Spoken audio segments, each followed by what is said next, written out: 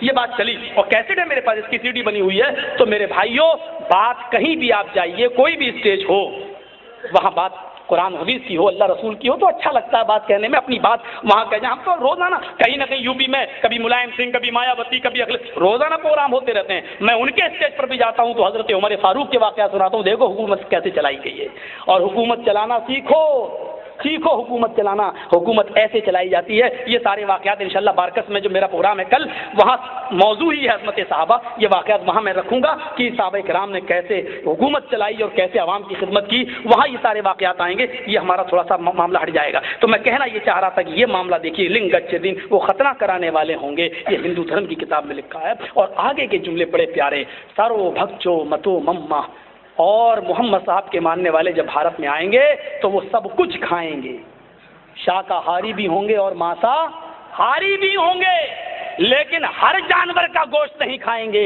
وہ وہی جانور کھائیں گے, کون سا؟ بنا قولن چپشوشتیشا, جب اس پر منتر پڑھ لیا جائے گا قول, بنا قول کے وہ جانور ان کے یہاں شدھ نہیں ہوگا, حلال نہیں ہوگا.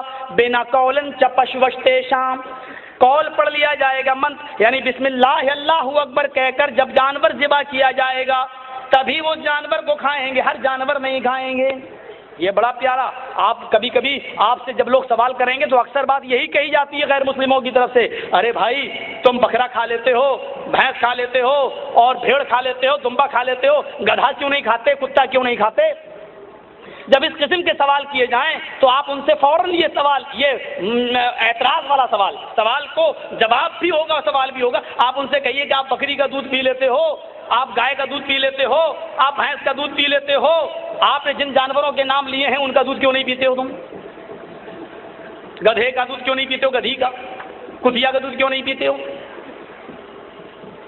پتہ یہ چلا کہ جن جانوروں کو مسلمان کھا رہا ہے, ہمارے غیر مسلم بھائی انہی جانوروں کا دودھ بھی پی رہے ہیں, اور جو جانور مسلمان نہیں کھا رہا ہے غیر مسلم بھائی ان کا دودھ بھی نہیں پی رہے ہیں. یہ بہت بڑی ایک لاجک ہے, اور میں اس طرف نہیں جانا چاہتا ہوں کیونکہ میں پہلی بار آپ کی طرف آیا ہوں. میں آپ کو کسی پریشانی میں مبتلا نہیں کرنا چاہتا ہوں, کبھی فرصت میں سن لینا. بڑی درد بھری ہے داستان میری, ہم کو بولنے میں کوئی پریشانی نہیں ہے, لیکن آپ پریشانی میں پڑ جائیں گے. ہم نے تو بمبئی میں بھی بول دیا تھا, اس وقت میں بہت چھوٹا تھا. بہت چھوٹے کا مطلب یہ کہ 10-12 سال پہلے کی بات ہے. سن 2000 میں نے وہ تقریر کی تھی, جب بمبئی میں کسی ہستی نے یہ کہا تھا کہ محمد عیاش تھا, محمد مکار تھا, ایک عورت سے پیٹ نہیں بھرا, 11 بیوی رکھتا تھا, اور میں دیش کا اگر پردھان منتری بن جاؤں تو ہرا رنگ میں بند کر دوں گا, ہرا رنگ میں پابندی لگا دوں گا, کیونکہ ہرا رنگ مسلمانوں کا رنگ ہے, اسلامی رنگ ہے. اس وقت مسلمانوں نے, سارے مسلک والوں نے, حنفی, شافعی, مالکی, بریلوی, دیوبندی, اہل حدیث, سب نے مل کر ایک کانفرنس کی تھی, اور اس کی صدارت دلیپ کمار نے کی تھی, جو فلمی دنیا کا ایک بہت بڑا آدمی ہے. اس نے اس کی صدارت کی تھی, اور ادھر بھی مجھے بات ہی میں دھکیلا گیا تھا. لاسٹ میں نمبر سارے مولوی کیا کہہ رہے ہیں, اس میں دلی کے امام بخاری صاحب بھی تھے. یہ امام بخاری نہیں جو ابھی ہیں موجودہ, احمد بخاری ہے نہیں, ان کے والد صاحب عبداللہ بخاری صاحب یہ تھے, اور ہمارے وہ اعظم گڑھ کا ایک مولانا جو اس وقت راج سبھا کے ممبر ہیں اور جے پردہ کے پیچھے زیادہ گھوم رہے ہیں اس وقت, کیا نام ہے ان کا, عبید اللہ خان اعظمی. یہ سب لوگ اس اسٹیج پر تھے, ہم بھی تھے. میں نام لے دیا, یہ تو میں نے اس لیے بتا دیا تاکہ آپ سمجھ جائیں کہ وہ کون ہے. مجھے کسی سے کوئی آبجیکشن اعتراض تھوڑی ہے, میں تو سب کے اسٹیج پہ جاتا ہوں. تو میرے بھائیوں, یہ سب لوگ تھے, یہ سارے مولوی لوگ کیا بول رہے تھے معلوم ہے آپ؟ ہوئے ہوئے ہوئے معافی مانگے ٹھاکرے جی, انہوں نے میرے نبی کی شان میں گستاخی کی. اب بتاؤ معافی مانگنے سے کام چلے گا؟ اور نبی کی شان میں اگر کوئی گستاخی کرے تو مسلمان کون ہوتے ہیں معاف کر دینے والے؟ مسلمانوں کو حق ہے کہ وہ معاف کر دیں. کوئی نبی کو گالی دے اور ہم کہہ دیں کہ ہم نے معاف کر دیا, یہ کوئی بات, یہ تو کوئی مسئلہ نہیں ہے. تو جب میرا نمبر آیا تو میں نے کہا کہ 11 بیوی رکھنے والا اگر عیاش ہے تو میں نے کہا اپنی کتابیں پڑھو اور دیکھو کہ کتنی کتنی گوپیاں اور بیویاں رکھتے تھے. کشن جی